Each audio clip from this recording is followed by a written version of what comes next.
Hey guys, welcome back to another video, and today we're going to be talking about Avatar again, which is actually quite nice. It's been a while since I've done that. If you didn't see it, quite a while ago, I did a video on Netflix and the whole Avatar situation, and this is kind of like a little update on how that's kind of going with some new rumors that have come out via some Culture Crave tweets, which is kind of interesting. If you didn't know, before the Netflix show that they're doing a live action adaptation of the Avatar series. The original creators have left, and to sum it up quickly, they just said that the show wasn't going in the direction they had hoped, and they had disagreements, so they ended up leaving and taking not part in the show. Now, we can all have our reasons in our head. The original quote was still a little vague and open to our interpretations, but with the news today that we've kind of gotten, the rumors that we've gotten, it kind of becomes a bit more clear as to kind of why. To kind of just jump straight into it, the rumor at the moment is that Katara will reportedly be the older sibling in the Netflix show, being around 16 to Sokka's 14, and Aang will still be 12. On the surface, that seems kind of fine. You go like, oh, okay, cool, that's alright, You could very easily mistake those two for being different ages. But when you start looking into it, it kind of becomes a little weirder and weirder as you kind of, look more into it. Very much reminds me of a situation like Phantom Menace, where it's like, in 2 movies' time, these two are going to be love interests, and that's just a little weird.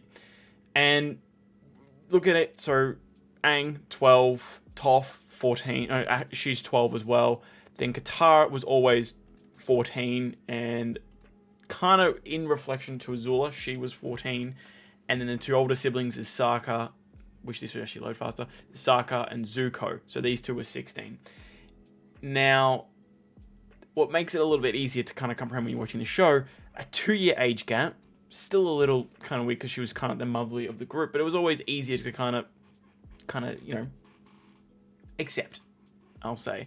But aging her up to 16 now puts her on the same age as Zuko, and if you we've been in the Avatar fandom long enough, you kind of know what that means. Look, I don't think I need to say anything. That's kind of just the direction it looks like it's going to be going in. But I guess the big thing is, does it feel right? And look, it's just kind of awkward. The big thing that I talked about in that video that I made a few months ago was something that it's going to be pretty easy to see Netflix doing, was aging up the characters. Generally, with a lot of these shows, they like to, weirdly, with that age bracket, sexualize these characters. It's a little harder to do that to a 14-year-old, but to a 16-year-old, how many movies have you watched with, even just Riverdale? I use that reference a lot in that video. They're all meant to be in like year 10, 11, and then going into year 12, and, it's all of them, just, you get it. You generally get it. And so aging her up to 16, it's a lot easier to kind of do that rather than to a 12 or 14-year-old. And it's just, it all depends on casting.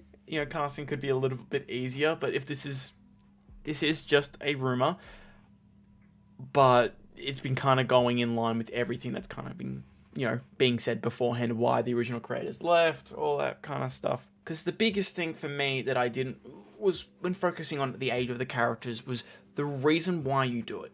If it's for story and like you kind of want to tell a more mature story and all that kind of stuff, 100% agree, age them up, that's okay. Now, granted, we don't know what the actual story of the show is going to be, if it's going to be a direct adaptation or not, but the amount of trust in Netflix to kind of do it properly, like, I'll stand Daredevil to the end of time, but there's just so many cases where it's just for the wrong reasons they've done things, like this report, like this, it looks to be going down, and with the original show's creators leaving over alleged stuff like this, you can kind of see why they would. We all just kind of want a good live action remake, or just anything, just with this space. So to go back to one of the original quotes that was actually in, basically, that they said back a few months ago. This is what he said. When Brian and I signed on to the project in 2018, we were hired as executive producers and showrunners. In a joint announcement for the series, Netflix said that it would be committed to honoring our vision for the retelling and to support us on creating the show. And we expressed how excited we were for that opportunity to be at the helm. Unfortunately, things did not go as we had hoped. Look, things happen, productions are challenging, and unforeseen events arise. Plans have to change.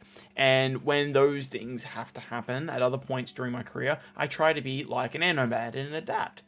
I do my best and try to go with the flow, no matter what obstacle is put in the way. But even an air nomad knows when it's time to cut their losses and move on.